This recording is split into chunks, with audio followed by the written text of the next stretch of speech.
सिवाई talk show में आप सभी का स्वागत है। मैं हूं साक्षी शर्मा।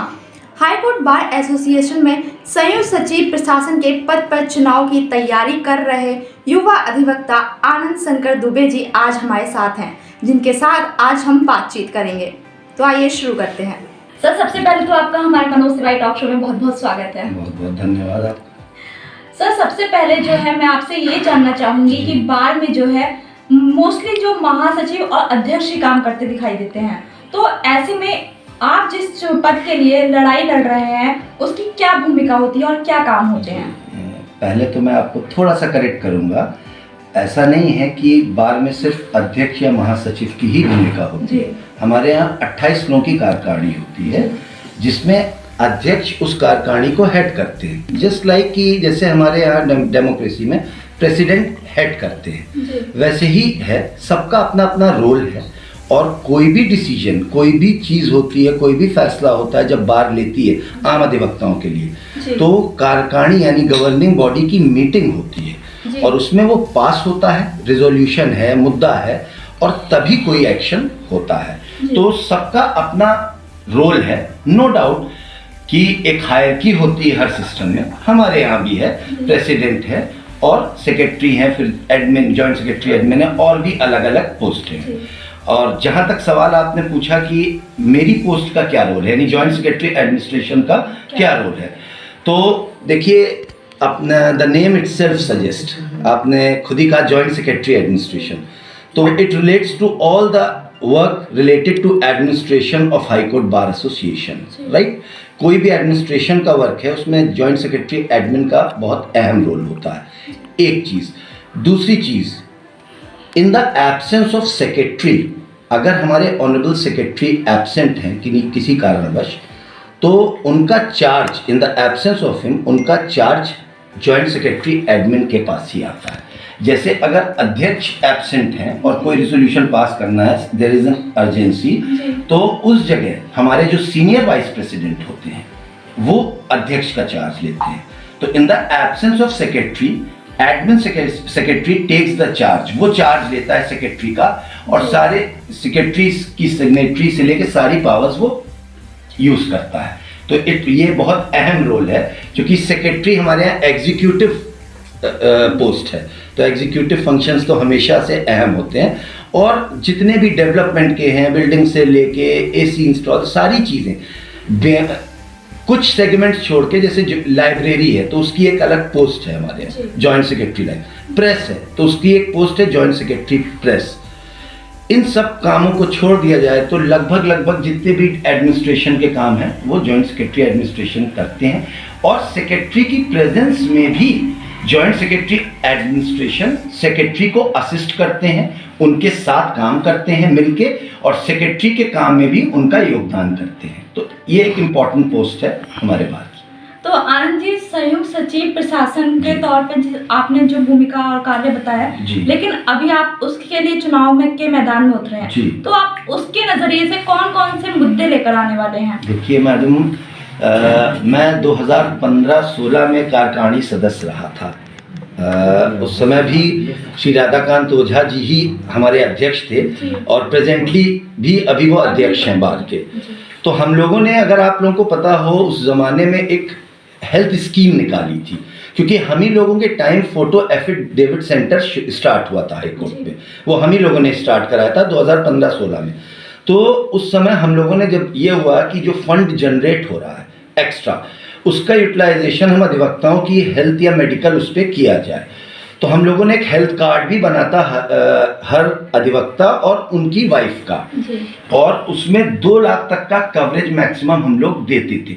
ये पूरी जो व्यवस्था बनी थी, अध्यक्ष जी और मंत्री जी जो हमारे थे, अशोक सिंह जी मंत्री थे और राधाकांत ओझा जी अध्यक्ष थे, उनके साथ हम पूरी कार्यकारिणी ने मिलकर इसको पास किया था। और हम लोगों ने बाकायदा कार्ड्स हुए, सब कुछ हुआ, पूरी सारी चीज़ें देखते हुए हम लोगों ने इस स्कीम को स्टार्ट किया था और वो चली भी। हम लोगों ने अप टिल 2 लाख तक लोगों को दिए, जो कैंसर पेशेंट्स थे या जो मेजर बीमारियों से पीड़ित थे, उनको हम लोगों ने दिया पैसा। लेकिन किन्हीं कारणवश, अब वो तो हमारी इंटरनल वो थी, लेकिन किन्हीं कारणवश धीरे धीरे वो स्कीम समाप्त हो गई, ख़त्म हो गई। तो अब आज की डेट में जो मुझे लगता है बहुत कोई कॉन्क्रीट मेडिकल स्कीम नहीं है हमारे यहाँ।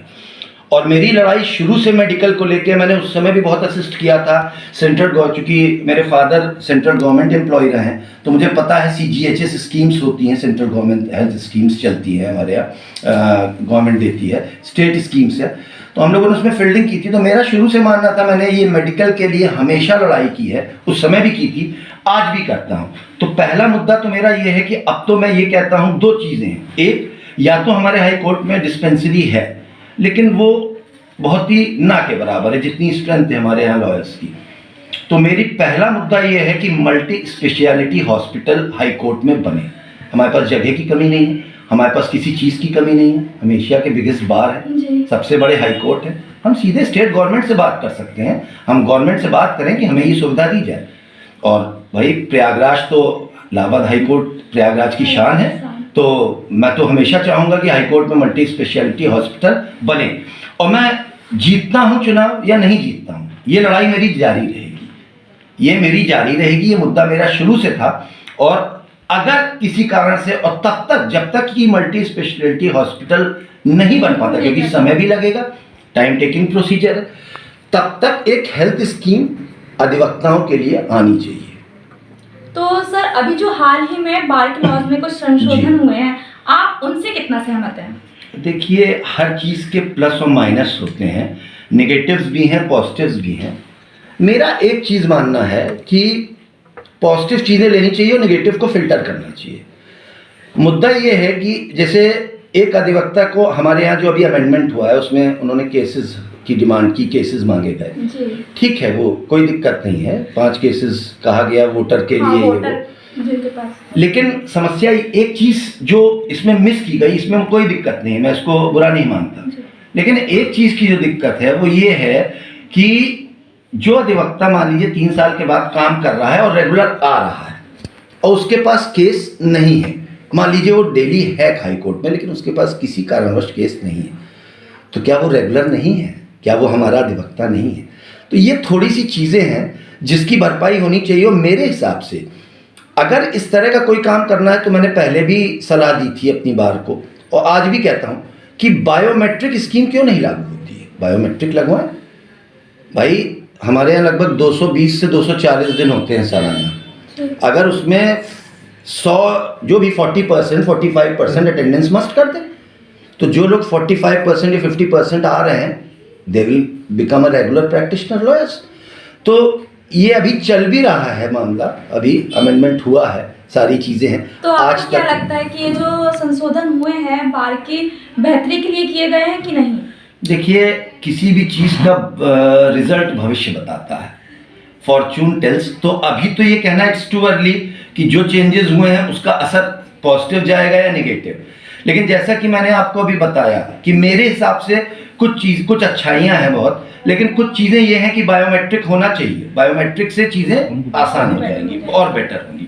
तो मेरा इस मुद्दे पे ये कहना है कि अगर इतने डेवलपमेंट्स हो रहे हैं तो बायोमेट्रिक भी लाया जाए, हर चीज़ का वो है तो हमारे यहाँ बायोमेट्रिक की भी डिमांड की जाए, हाई कोर्ट है, सक्षम है, हो सकता है, सारी चीज़ everything is possible. Anand ji, आप युवा अधिवक्ता है, तो ऐसे में आप जो बाकी के युवा अधिवक्ता हैं उनकी क्या समस्या देखते हैं? देखिए, हमारे यहाँ इस समय हाई कोर्ट में यंगस्टर्स की बहुत ज़्यादा स्ट्रेंथ बढ़ गई है और चूँकि मैं खुद यंग हूँ तो मेरा इंक्लिनेशन हमारे छोटे भाइयों पे और भाइयों के लिए ज़्यादा है। मैं अपने सारे यंगस्टर्स को अपना छोटा भाई मानता हूँ और बहुत डायनेमिक, बहुत चार्ज और बहुत स्मार्ट है सब। आज की डेट में हम लोग जब आए थे तब उतनी वो नहीं थी, आज की डेट में उनको गाइडेंस हर चीज़ मिल रही है और they are quite smart to handle the things.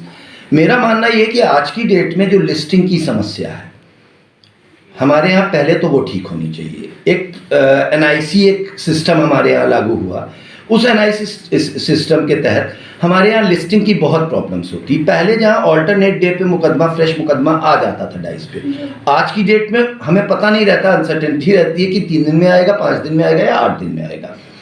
तो इसको सुधारना बहुत ज़रूरी है क्योंकि यंगस्टर्स सबसे ज़्यादा प्रभावित इसी चीज़ से होते हैं। देखिए, यंगस्टर्स को क्या चाहिए, जब वो प्रोफेशन में आए तो उनको एक स्मूथ रनिंग प्रोफेशन मिले, उसके लिए जो काम है वो ठीक होना चाहिए।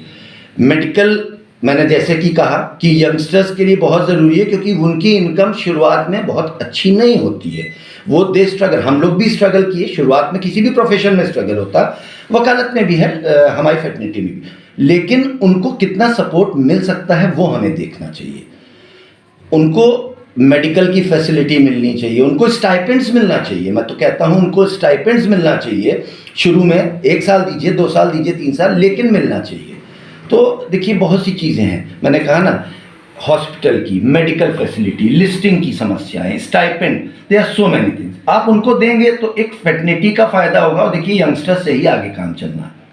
तो आपने क्या सोचा है, आपके जो कनिष्ठ अधिवक्ता हैं उनके हित में आप किस तरह से कार्य करने वाले हैं? देखिए पहली चीज़ तो ये है कि अगर मैं पद पे आता हूँ तो सबसे पहले मेरा यही वो रहेगा कि ये जो लिस्टिंग की समस्या है उसका पूरी तरह से सॉल्यूशन निकल के आए। ये नहीं हो कि हाँ हो रहा है या नहीं हो रहा है। स्टाइपेंड के लिए भी बात की जाएगी। चैम्बर की एक समस्या बहुत बड़ी है हमारे जूनियर भाइयों के लिए।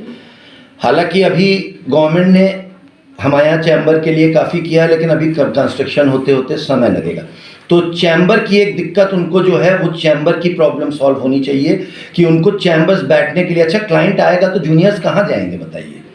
उनको भी तो चाहिए कि वो क्लाइंट को एंटरटेन कर सकें। तो उनके लिए जो चैम्बर की एक समस्या है, वो मैं उसके लिए लड़ाई लड़ूंगा कि हर जूनियर अधिवक्ता को चैम्बर कहीं ना कहीं एक ऐसी जगह होनी चाहिए जहां वो अपने क्लाइंट के साथ बैठ के बात कर सके, अगर हाई कोर्ट प्रेमिसेस में क्लाइंट आ रहा है। चैम्बर की जो समस्या है आनंद जी, ये हमेशा ही बनी रहती है। तो एक चैम्बर हो गया और निजी अस्पताल, ये 2 विषय ऐसे हैं जिन पे हमेशा समस्या रहती, तो लेकिन इनका कोई समस्या का समाधान नहीं हो पाता। तो आप इस पे कैसे काम करेंगे? देखिए जैसे मैंने कहा कि मैं निजी अस्पताल के लिए तो बहुत ज़्यादा पहले से 5-6 साल से काम कर रहा हूँ, आज भी कर रहा हूँ, आगे भी करता रहूँगा, जीतूंगा तो भी करूँगा, नहीं जीतूंगा तब भी करता रहूँगा। इसके लिए देखिए, हम एक होता है ना, जब भी आप कोई आंदोलन शुरू करते हैं, कोई मूवमेंट शुरू करते हैं, तो आपको भीड़ आपको चाहिए, आपको लोगों का साथ चाहिए। हमारे साथ बहुत लोग हैं, हमारे जैसे आपने कहा हमारे यंगस्टर्स भाई हैं, छोटे भाई हैं, सीनियर्स हैं, बड़े भाई हैं, जो हमारा सपोर्ट करते हैं, इस चीज़ पे हमारा समर्थन करते हैं और कहते हैं कि हमारा पूरा समर्थन है, आप इस लड़ाई को आगे ले जाइए।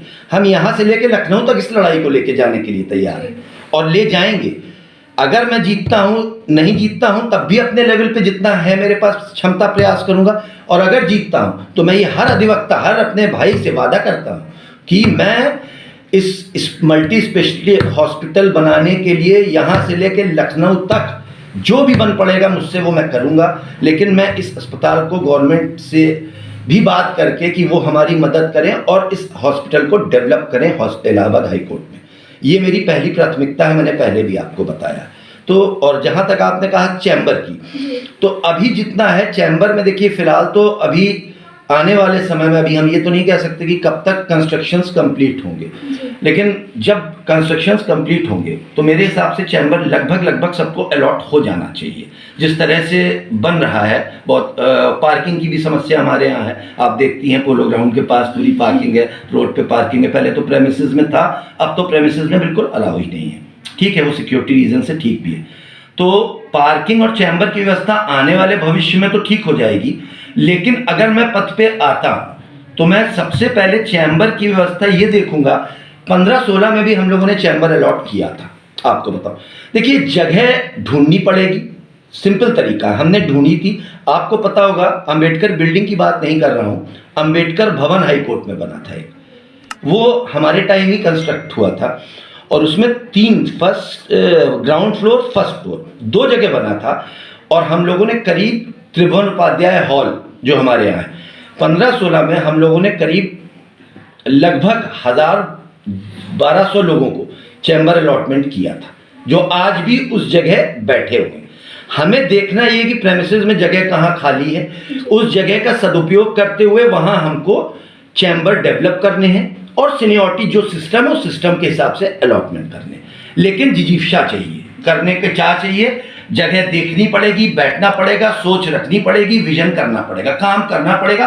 टर्म हमारे यहाँ मात्र साल भर का होता है, तो तेजी से काम करना पड़ेगा, क्योंकि आप जानते हैं जब तक हम प्लानिंग करेंगे एग्जीक्यूशन तो समय बीत जाएगा। तो अगर काम करना है तो तेजी में काम करना है। आनंद जी, जैसा कि अभी आपने मेरे एक प्रश्न में बताया था कि अधिवक्ताओं की जो समस्या है उसमें आपने लिस्टिंग का जिक्र किया जी। तो लिस्टिंग प्रणाली में आप किस प्रकार से सुधार करेंगे? देखिए, लिस्टिंग ही नहीं, एनआईसी जब से आई है मैं नहीं जानता किस तरह से वो काम करती है, लेकिन हम आम अधिवक्ता, सारे अधिवक्ता, चाहे वो हमारे जूनियर छोटे भाई हों और चाहे हमारे सीनियर बड़े भाई, आम अधिवक्ता उससे बहुत परेशान और पीड़ित हैं, क्योंकि हर सिस्टम शैटर्ड हुआ है और वो सिस्टम अभी तक पूरी तरह से पटरी पे नहीं आया है। तो देखिए, सिर्फ लिस्टिंग की समस्या नहीं है, केसेस क्या होता है, केस स्टेटस में दिखा रहा है किसी कोर्ट में, पता लगा लंच आवर में वो कोर्ट में चेंज हो जा रहा है, फाइल नहीं मिल रही है, तो इससे बहुत क्योस और कंफ्यूजन की सिचुएशन बन रही है। तो पूरे के पूरे सिस्टम को सुधारना पड़ेगा। लिस्टिंग की जैसे पहले थी कि हम जब फाइल करते थे, सपोज हमने मंडे को फाइल किया केस, तो वी वर क्वाइट श्योर कि हम मंडे को अगर फाइल किए तो वेडनेसडे या थर्सडे को केस डाइस पे आ जाएगा बहस के लिए। लेकिन आज क्या होता है, आज हमें पता ही नहीं है कि केस कब आएगा। फ्रेश केसेस 700 800 केसेस लिस्ट में आ रहे हैं, आप समझिए, फ्रेश केसेस। अब वो फ्रेश केसेस कहाँ जा रहे हैं? 12 दिन में, 20 दिन में अगर फ्रेश केसेस की सुनवाई होगी, आप लोग जानते होंगे हमारे यहाँ पहले नहीं था, बाद में यूपी में आया एंटिसिपेटरी बेल का प्रोविजन। एंटिसिपेटरी बेल क्या होती है? Where there is an apprehension of arrest, जहाँ हमें अरेस्ट का डर है, हम बिना अरेस्ट के एंटिसिपेटरी बेल फाइल करके बेल ले लें। अब एक बात बताइए, एक बंदे को अगर डर है अरेस्ट का तो उसको जल्दी चाहिए ना। अब हम पता लगा फाइल कर रहे हैं और 20 दिन, महीने भर में, अगर महीने भर में भी हमारी एंटिसिपेटरी बेल पे सुनवाई हो रही है तो तब तक तो अरेस्ट हो जाएगा, तो फायदा क्या एंटिसिपेटरी बेल का? तो ये सिस्टम होना चाहिए। क्रिमिनल में आप जाइए, क्रिमिनल कोर्ट्स में 600 700 750 500 फ्रेश केसेस लगे हो। तो केसेस का एक सिस्टम बनना चाहिए लिस्टिंग का, कि एक केसेस आए तो कोर्ट्स में डिस्ट्रीब्यूशन हो, उसके लिए बैठना पड़ेगा, उसके लिए पूरे सिस्टम को समझना पड़ेगा और जहाँ जहाँ खामियां उस सिस्टम को सुधारना पड़ेगा। उसमें हाईकोर्ट एडमिनिस्ट्रेशन को भी हमें साथ में बैठाना पड़ेगा, क्योंकि एनआईसी सिस्टम है, हाईकोर्ट के साथ भी हमें बैठना पड़ेगा, उनके ऑफिशियल्स के साथ भी बैठना पड़ेगा बार को, और बार के उनके साथ बैठ के क्या सॉल्यूशन निकलता है वो हम लोग को बैठ के देखना पड़ेगा। उसके लिए हमें थरली बैठ के पूरी स्टडी करनी पड़ेगी कि आज क्या चल रहा है, पहले क्या चलता था और क्या कमियां हैं, उसको पूरी करते हुए अब कैसे अच्छा चले। तो हम यही प्रयास करेंगे, हाईकोर्ट ऑफिशियल्स के साथ बैठेंगे, अपनी बार में बैठेंगे, अपने अध्यक्ष जी, मंत्री जी जो भी हमारे हुए, अगर मैं जीतता हूँ उनके साथ बैठूंगा और बैठ के ये समस्याएं बताऊंगा और उनके सॉल्यूशंस को खोज के लाऊंगा और कहूंगा ये सॉल्यूशन है, इसको ऐसे किया जाए। आनंद जी, अभी जो है सुनने में ये आया है कि वोटरों की संख्या कम हो गई है जी, तो ऐसे में चुनाव कितना ज्यादा कठिन हो गया है?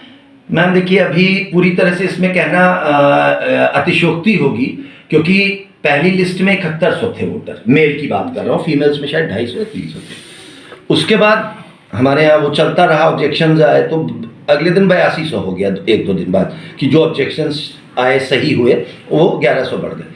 आज हमारे यहाँ शायद लास्ट डे था, शायद क्या लास्ट डे था सारे ऑब्जेक्शंस को फाइल करने का, 5 तारीख को। तो अब हमारी फाइनल लिस्ट, पहले वोटर लिस्ट बन के आएगी होपफुली मंडे को, यानी मंडे कह रहा हूँ, परसों सैटरडे को, 7 तारीख को। तो पहले तो हम वोटर लिस्ट में देखें कि कितने वोटर हैं, उस हिसाब से ही असेसमेंट किया जा सकता है कि क्या है। देखिए, हमारा तो ये मानना है कि जो अधिवक्ता है हर आदमी वोटर है, हमारे यहाँ वोटर था भाई, लेकिन कुछ नॉर्म्स है, जैसे वोटिंग राइट हमारे यहाँ 3 साल के बाद ही दी जाती है, 3 साल तक नहीं दी जाती है। तो 3 साल के बाद वोटिंग राइट आती है, उसके बाद जो भी है, अब जैसे अमेंडेड बाय लॉज आए, तो ये सारी चीज़ें डिपेंडेंसी पे हैं अभी कि 7 तारीख को नई वोटर लिस्ट, जो फाइनल वोटर लिस्ट आती है, उसमें कितना वोटर की संख्या क्या है, उसके बाद ही बताया तो ये जो वोटरों की संख्या कम हुई है, आपको क्या लगता है कि इसका क्या कारण हो सकता है जो अभी बार के लॉज में संशोधन? देखिए, उसका एक कारण तो यही है कि जो अभी संशोधन हुआ और 5 केसेस का एक क्राइटेरिया बनाया, जैसा कि आपको पता भी है कि 5 केसेस जिन अधिवक्ताओं के इस सब्सिक्वेंट 2022 ईयर में है, वही वोटिंग राइट, उन्हीं के पास वोटिंग राइट है। तो ये एक बहुत बड़ा पहलू है। इसके कारण मेरे ख्याल से 60 to 70, मतलब जो वोटर हटे हैं उनमें 60% तो इस कारण से हटे हैं, 70%। और एक डेक्लेरेशन फॉर्म होता है जिसमें हमें बताना होता है कि हम सिर्फ इलाहाबाद हाई कोर्ट बार के वोटर हैं, और वो डेक्लेरेशन फॉर्म हमें साइन करना पड़ता है। तो वो कुछ अधिवक्ता नहीं कर पाए, कुछ बहुत शायद भूल गए या किसी भूलवश ना कर पाए, तो वो जिनसे जो डेक्लेरेशन फॉर्म नहीं भर पाए वो वोटिंग राइट से वंचित रह गए। यही दो कारण है मेन, जो वोटिंग राइट से जो लोग वो हैं, या जिनके ड्यूज क्लियर नहीं थे अभी तक जी। जो नहीं रेगुलर थे या ड्यूज किन्हीं कारणवश नहीं क्लियर कर पाए वो। तो यही 3 मेन कारण है जिनसे वोटर्स जो हमारे नहीं हो पाए। आनंद जी, यदि आप ये संयुक्त सचिव प्रशासन के पद पे चुने जाते हैं, चुनाव जीत जाते हैं, तो आपके लिए सबसे महत्वपूर्ण और सबसे जरूरी पहला कदम क्या होगा? देखिए, मेरा पहला कदम, मैंने पहले भी कहा है कि चीज़ें तो बहुत हैं। मैंने तो पहले भी कहा था कि लगभग कैंडिडेट सिर्फ जो खड़े होते हैं हमारे यहाँ, जीतने की बात नहीं कर रहा हूँ, मिनिमम 250 से कम नहीं खड़े होते हैं, 200 से 250 लोग होते हैं। और 200 लोग, अगर मैंने पहले भी ये बात कही और कहता आ रहा हूँ कि अगर हर कैंडिडेट सिर्फ जीतने के लिए नहीं लड़ना चाहिए, हमें अपनी बार के लिए लड़ना है, हमें अपने हाई कोर्ट के लिए लड़ना है, हमें अपनी बार एसोसिएशन को मजबूत करना। अगर हर नेता जो लड़ रहा है सिर्फ 2 मुद्दे उठा ले और उन 2 मुद्दों पे लड़ाई लड़ता रहे, तो 1 साल नहीं, 2 साल नहीं, आने वाले 5 सालों में तो काम होगा। वो जीतता है नहीं जीतता मुद्दा इससे नहीं है। If you are a leader you will be leader, and you were leader, you are leader and you will be leader. तो देखिए, वही वाली बात है कि जीत के ही लीडर नहीं होता है, नेता जीत के नहीं होता। अगर मंशा है काम करने की, तो मैं तो कहता हूं 2 चीजें उठा लीजिए, उस पर कार्य करिए। कार्य बहुत मुद्दे हैं, अगर 2 मुद्दे हर बंदा उठा लेता है, 2 से 250 लोग हैं, 400 मुद्दे तो वैसे ही सॉर्ट आउट हो जाएंगे। 1 साल में नहीं होंगे, 5 साल में होंगे, 6 साल में होंगे, मुद्दे होंगे। तो वही वाली बात है। लेकिन तब भी मेरी आज भी प्राइमा फेसाई मेरी जो 2 चीज़ें बहुत अहम हैं, वो एक तो जो मैंने बताया मेडिकल मल्टी स्पेशलिटी हॉस्पिटल, और जब तक नहीं बनता कोई फुल फ्लेज्ड मेडिकल स्कीम होनी चाहिए। मैं तो कहता हूं क्यों नहीं किसी दुनिया भर की मेडिकल हेल्थ कंपनीज हैं, हेल्थ इंश्योरेंस कंपनीज, स्टार है, रेलीगेयर है, अपोलो, म्यूनिक है, दुनिया भर की एक कंपनी से बात की जाए। मैं सिंपल सी बात कहता हूं कि हम लोग की इतनी बड़ी स्ट्रेंथ है, अगर हम इतने बल्क में बात करेंगे और थोड़ा सा गवर्नमेंट से बात करेंगे, जब तक हॉस्पिटल हमारा नहीं डेवलप होता है कुछ नहीं होता, तो हमें तो बहुत सही प्राइस पे मिल जाएगा। और फिर हमें ये देखना है कि हमारे पास कितना बजट आ रहा है, यानी इनकमिंग कितनी हो रही है और एक्सपेंडिचर कितना जा रहा है बताओ। हम नहीं कहते कि पूरी फैमिली को करें, लेकिन एटलीस्ट एडवोकेट्स को तो पहले करें। अगर फंड की कमी है तो आप एडवोकेट्स को करिए, अगर फंड ज़्यादा है तो हस्बैंड वाइफ को करिए, अगर और ज़्यादा आ रहा है तो हम कहते हैं अधिवक्ता की फैमिली को करिए, एक बच्चे को इंक्लूड करिए, फिर 2 को करिए, फंड के हिसाब से करिए। अगर मैं कहता हूँ जितना फंड है उतने में अगर अधिवक्ता को मिल रही है मेडिकल हेल्थ स्कीम तो उसको करिए। मैं कहता हूँ नहीं 3 लाख की मिल रही, 1.5 लाख की दीजिए। तो ये मेरा सबसे प्राइमा फेसाई, मैं इसके लिए लड़ता आ रहा हूँ, लड़ रहा हूँ, आगे भी लड़ूंगा। मेरा ये मानना है कि एक फुल फ्लेज्ड मेडिकल स्कीम होनी चाहिए। उसका सिंपल तरीका है, बैठे भाई, बहुत से तरीके हैं, हमारे फोटो एफिडेविट है, और नहीं है तो कुछ निकालें। बीच में हमारे यहाँ स्टैम्प चल रहा था, अभी नहीं है, 100 रुपए के स्टैम्प का भी वो चल रहा था। मेरा ये कहना है कि फंड जनरेट किया जा सकता है, और जब वो फंड किसी सही जगह लगेगा तो उससे, जैसे हमारे यहाँ मृत्यु पे 5 लाख रुपए दिया जाता है अधिवक्ता की फैमिली को, अगर तो वैसे ही एक मेडिकल स्कीम भी चलनी चाहिए कि अगर कोई अधिवक्ता बीमार है, कोई पीड़ित है, तो जैसे कि ये कहा है इवन प्राइवेट सेक्टर्स में आप देखिए, they provide medical aid to their employees. तो क्या हम लोग तो एडवोकेट्स हैं, हम लोग को भी ये सुविधा मिलनी चाहिए, खास तौर से हमारे यंगस्टर्स भाइयों को जो कि अभी आते हैं, उनके लिए शुरू में एक स्ट्रगलिंग फेज होता है किसी भी करियर में, उनके लिए भी है, हमारे लिए भी था, हमारे सीनियर्स के लिए भी था अपने टाइम। लेकिन अगर उनको एक एंड पे, भगवान ना करे किसी के साथ हो, लेकिन अगर किसी के साथ कोई प्रॉब्लम मेडिकल होती है तो एक एंड पे कम से कम हमारा बार खड़ा है, हमारे बार के कारण उनकी हेल्थ इंश्योरेंस है जिससे 1.5 से 2 लाख जो भी मिलता है उसको कवरेज मिलेगा। तो आनंद जी, अभी आपने जवाब देने के दौरान ये भी अभी जिक्र किया कि बार को जो है मजबूत बनाना होगा जी। तो अभी तक ये हर साल चुनाव होते हैं, हर बार काम भी किया जाता है, लेकिन ये अभी तक बार क्यों मजबूत नहीं हो पाया? ऐसा नहीं है, बार बिल्कुल मजबूत है और आगे भी हो रहा। आप देखिए, जब इलाहाबाद से कोई भी, पिछली बार भी हुआ था कि जब ऑफिसेस को गवर्नमेंट, यूपी गवर्नमेंट ट्रांसफर्स कर रही थी लखनऊ, इवन अभी एक ट्रिब्यूनल, एजुकेशन ट्रिब्यूनल की बात हुई और भी ऑफिस की, तो हमारे साथ, हमारी बार के साथ पूरा इलाहाबाद शहर मैदान में था। हमने परेड की थी, कैंडल मार्च निकाला था हाईकोर्ट प्रेमिस से, वहाँ अंबेडकर चौराहे से लेके अपने सुभाष चौराहे सिविल लाइंस तक। व्यापारी गण हमारे साथ थे, हमारे व्यापारी भाई हमारे साथ थे, हमारे गवर्नमेंट ऑफिस के भाई हमारे साथ थे, सारे ऑफिस के लोगों ने हमारा साथ दिया, हमारे व्यापारियों ने साथ दिया। तो बार एसोसिएशन आज भी मजबूत है, तो लेकिन उसको और मजबूत, देखिए there is always scope of improvement. तो मैं तो ये मानता हूं कि इम्प्रूवमेंट हमें और मजबूत बनाना है, मतलब जो चीजें कमियां हैं बार हमेशा। तो अभी कितना ज्यादा है इसको देखिए बहुत अच्छा, जो मैंने अभी मुद्दे बताए आपको, जो चीजें बताई उनके लिए, जैसे मेडिकल के काम होते हैं तो बार हमारी और मजबूत होगी। एडवोकेट प्रोटेक्शन एक्ट आना चाहिए। आए दिन देखते हैं हमारा किसी अधिवक्ता भाई पे अटैक हो गया या किसी अधिवक्ता भाई को धमकी मिल रही है, भाई हम लोग का काम है, हम लोग तो अगर एक का केस कर रहे हैं तो जाहिर सी बात है दूसरी पार्टी हमसे नाराज होगी। अब अगर वो पार्टी कोई माफिया है, कोई बाहुबली है या कोई किस तरह का है, मैं हम नहीं जान, अगर हमको धमकी दे रहा है, वो कर रहा है, तो उसका एक प्रोटेक्शन होना चाहिए, क्योंकि दिस इज अवर प्रोफेशन, ये हम प्रोफेशनली कर रहे हैं, हम एक का साथ दे रहे हैं क्योंकि वो हमारा क्लाइंट है, हम लीगली काम कर रहे हैं। अगर उस पर धमकी मिले अधिवक्ता को या उसके साथ मारपीट हो या उसका उत्पीड़न हो किसी भी तरह का, तो ये बहुत गलत बात है, ये बहुत गलत बात है।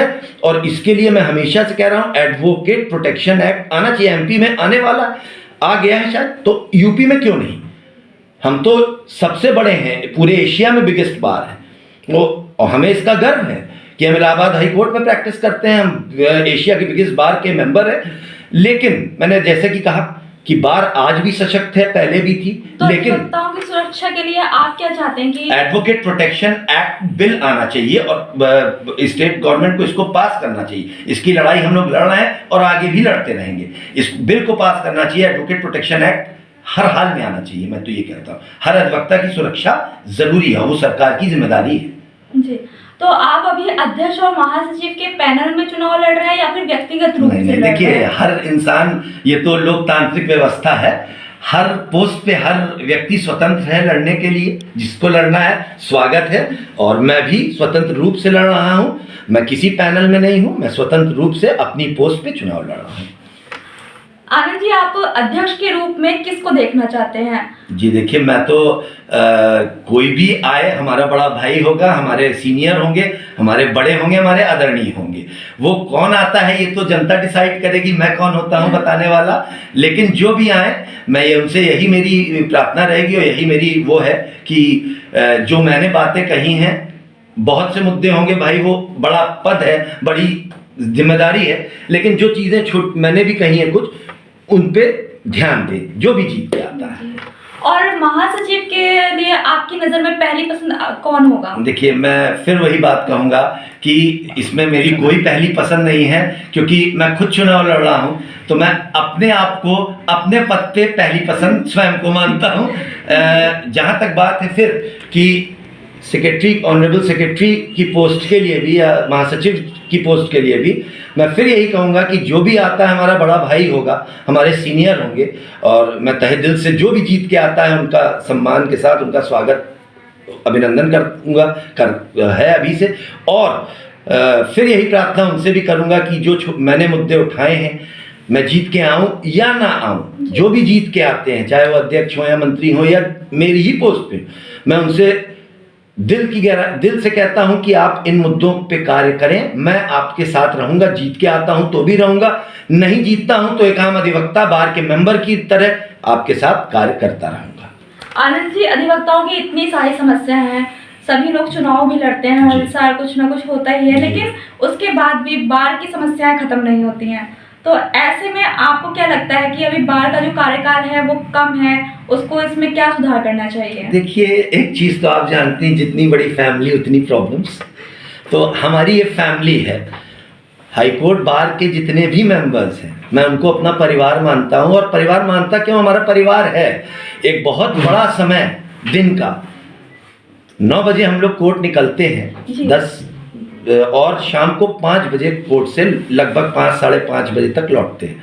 तो आप सोचिए कि एक बहुत बड़ा समय दिन का हम वहीं बिताते हैं अपने भाइयों के साथ, अपने सीनियर्स के साथ, जूनियर्स के साथ, अपने भाई।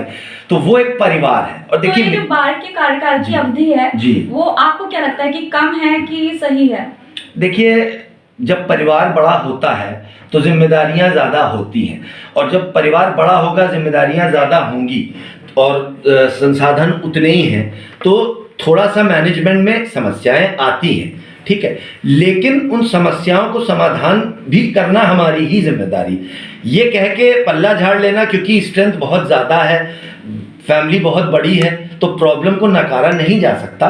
उसके लिए हम लोग को बैठ के विचार करना पड़ेगा कि क्या टर्म बढ़ाया जाए, या कुछ और भी चीज़ें, बहुत सी चीज़ें हैं जिस पे विचार किया जा सकता। तो इट्स टू अर्ली टू से कि टर्म बढ़ाया जाए तो काम अच्छा हो जाएगा। ज़रूरी नहीं है कि 2 साल का टर्म हो या 1.5 साल का टर्म हो या 3 साल का टर्म हो तो काम हो ही जाए, ये तो कहीं नहीं। तो हमें कुल मिला के देखना है कि टर्म बढ़ाना या घटाना मुद्दा नहीं है। मुद्दा ये है कि जो लैचेस हैं या जो कमियां हैं उसको कैसे फुलफिल किया जाए। वो टर्म बढ़ाने से अगर होती है तो बिल्कुल बढ़ाया जाए, अगर और किसी कारण से होती है तो वो किया जाए। लेकिन हमें मेन फोकस ये करना है कि कैसे आम अधिवक्ता की समस्या दूर हो सके, यंगस्टर्स की समस्या दूर हो सके, हमारे युवा भाइयों की समस्या दूर हो सके। तो उसके लिए हमें एक बैठ के एक प्लानिंग करनी पड़ेगी। सिर्फ टर्म बढ़ाने घटाने से हमें नहीं लगता कि कोई फर्क है। कार्य करने के लिए साल भर बहुत होता है। हमारे पास अगर संसाधन, हमारे पास इतनी बड़ी स्ट्रेंथ है, इतने लोग हैं, साल भर में भी हम बहुत काम कर सकते हैं। तो टर्म बढ़ाना घटाना मैं बहुत काउंट नहीं करता हूं। मेरा इतना मानना है कि वो सारी चीजें करनी चाहिए जिससे कि सुधार हो सके, और सुधार की गुंजाइश हर जगह, हर समय, हर जगह होती है, मैं ये मानता हूँ। और देखिए, मेरा एक फलसफा है, चूंकि आप से बात हो रही है तो मैं बोल रहा हूँ, लेकिन मैं हमेशा मानता हूँ, इंग्लिश में एक कहावत है, action speak louder than words. So I believe in action. तो अगर जीता तो भी एक्शन दिखाऊंगा, नहीं जीता जैसा मैंने वादा किया आम अधिवक्ता की तरह, बार के मेंबर की तरह, तब भी एक्शंस में रहूंगा और अपने युवा भाइयों के लिए, अपने सीनियर्स के लिए हमेशा कार्यरत रहूंगा, कार्य करता रहूंगा, उनकी समस्याओं का समाधान करूंगा, करने का प्रयास करूंगा, उनके साथ हमेशा खड़ा रहूंगा। आनंद जी, ऐसा कोई चर्चा का विषय जो हमसे छूट गया हो जिसके बारे में आप बताना चाहते हैं तो आप बताइए। जी, अभी एक चर्चा का विषय था। अभी चर्चा ऐसी तो कुछ नहीं, इलेक्शन से लेके नहीं, लेकिन अभी एक वो आया था कि यूपी गवर्नमेंट हायर कमीशन को ट्रांसफ़र करना चाहती है, हायर एजुकेशन कमीशन को, इलाहाबाद, प्रयागराज से लखनऊ, और उस पर वो भी आ गया था। तो मैं यही कहना चाहूँगा, और माननीय मुख्यमंत्री जी से भी मेरी यही प्रार्थना है कि प्रयागराज हमारा शहर हमेशा से संगम के लिए प्रसिद्ध है, कुंभ के लिए प्रसिद्ध है, बहुत सी चीज़ें हैं, है ना। लेजेंडरी अमिताभ बच्चन यहाँ से हैं, पंडित जवाहरलाल नेहरू यहाँ से ही लड़ते थे चुनाव। तो मेरी सिर्फ यही एक उनसे निवेदन है, विनम्र, मुख्यमंत्री जी से, माननीय मुख्यमंत्री जी से, कि जो हमारे प्रयागराज की गरिमा है उसको बरकरार रखें और उसको बरकरार रहने दें, क्योंकि ये आप जानते होंगे ये सारे ऑफिसेस का भी शहर रहा है, एटलीस्ट उत्तर प्रदेश गवर्नमेंट के सारे ऑफिसेस का यहाँ। तो ये कतई अच्छी बात नहीं है कि प्रयागराज की गरिमा या प्रयागराज की अस्मिता से खिलवाड़ हो, और उसकी जो पहचान है, ऑफिसेज उसकी पहचान है। आप देख लीजिए, एजी ऑफिस हो, चाहे पुलिस हेडक्वार्टर्स हो, सीबीएसई का जोनल ऑफिस हो, यूपी बोर्ड, बेसिक शिक्षा परिषद, माध्यमिक शिक्षा परिषद, जितने भी हुए, Uttar Pradesh public service commission, मतलब एक स्मॉल यूनिट से लेके पब्लिक सर्विस कमीशन तक सबके मेन ऑफिस ही हैं। और धीरे धीरे वो प्रयास किए जा रहे हैं कि वो लखनऊ जाए, PHQ जा ही चुका है। तो हमारा निवेदन भी और हमारी यही है कि ये ऐसा ना किया जाए, क्योंकि फिर पहले भी अधिवक्ता खड़ा हुआ है, अगर ऐसा कुछ हुआ तो फिर होगा। हालांकि माननीय मुख्यमंत्री जी केशव मौर्य जी, माननीय मंत्री जी नंदी जी ने, जो इलाहाबाद से ही हमारे हैं, उन्होंने आश्वासन दिया है कि ऐसा कुछ नहीं होगा, और वो भी माननीय मुख्यमंत्री जी से इस विषय पे बात करेंगे। तो मैं यही चाहूँगा कि इलाहाबाद की अस्मिता, प्रयागराज की अस्मिता के साथ किसी तरह का खिलवाड़ ना किया जाए, और किसी भी तरह के ऑफिसेज, सरकारी ऑफिसेज जो यहाँ हैं वो यहीं रहने चाहिए, यहाँ से ट्रांसफ़र होके लखनऊ नहीं जाने चाहिए। आनंद जी, यहाँ पे मेरा एक आखिरी सवाल कि आप यहाँ आपके जो अधिवक्ता हैं उन उनको आप क्या अपील करना चाहेंगे, क्या संदेश देना चाहेंगे? मैं अपने अधिवक्ता भाइयों से यही अपील करना चाहूँगा कि हम लोग जैसे एक परिवार की तरह रहते हैं, उस परिवार की तरह हमेशा साथ रहें और एक दूसरे के दुख सुख में जैसे हम लोग साथ खड़े होते हैं, हमेशा एक दूसरे के दुख सुख में साथ खड़े रहें। और बाकी तो हमारा हमेशा फलसफा है, अधिवक्ता एकता जिंदाबाद, तो वो हमेशा है और रहेगा। आपने हमारे टॉक शो में भाग लिया आनंद जी, इसके लिए बहुत बहुत धन्यवाद। बहुत तो जैसा कि आप सबने देखा, आज हमारे साथ थे हाईकोर्ट बार एसोसिएशन के चुनाव में संयुक्त सचिव प्रशासन के पद के लिए तैयारी कर रहे युवा अधिवक्ता शंकर दुबे जी, जिनके साथ आज हमने बातचीत की और उन्होंने हमें बताया यदि वो संयुक्त सचिव प्रशासन के पद पर चुने जाते हैं तो वो कैसे अधिवक्ताओं की समस्याओं का समाधान करेंगे। ऐसे ही हम कई सारे गणमान्य लोगों से मुलाकात करते रहेंगे। तब तक के लिए देखते रहिए मनोज तिवारी टॉक शो।